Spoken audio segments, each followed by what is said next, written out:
The curtain being raised, the blinding lights, the roar of applause, and the rush of emotions.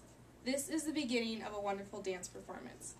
Hi, my name is Katie Scott, and today I'd like to give you all a brief insight into the history of dance.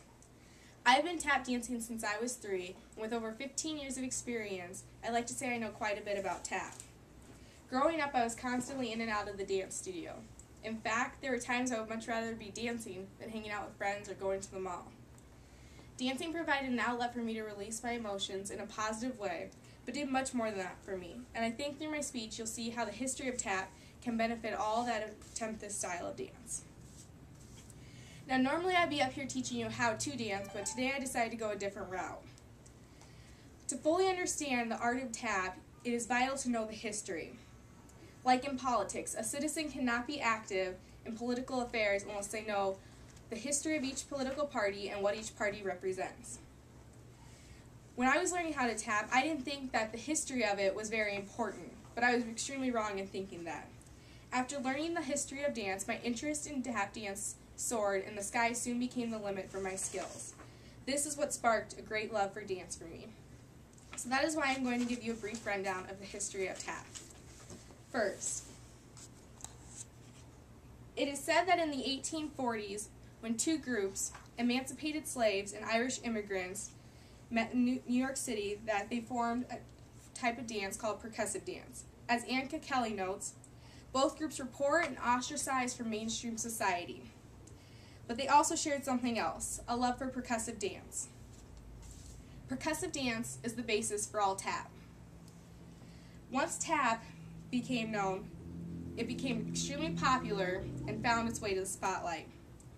Dancers that did tap found their work in film, on Broadway, and in jazz clubs around the country.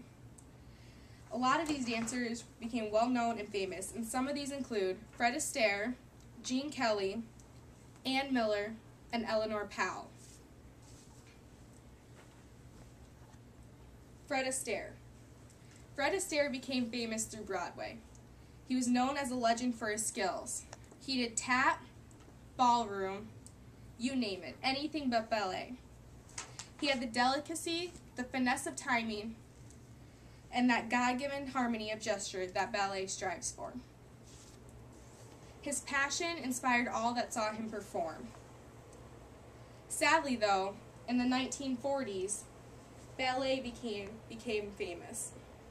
Tap soon faded away at the seams, and ballet became the new face of popular dance.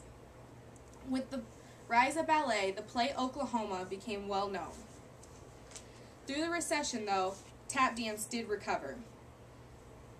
Present day, tap began to tour the world through plays such as Stomp, Tap Dogs, and Bring In the Noise. Knowing the roots of tap, all dancers can reach new heights. The development of any form of dance is crucial.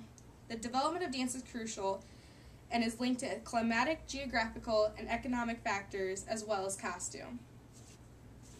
The art of tap dancing is important, but it can't reach its full potential without the history that is held behind it. Jason Samuel Smith once said, "Tap culture is all about celebrating the past and accumulating its vocabulary over time." Tap can reach new levels through those who are enriched in the past and make optimistic strides for the future.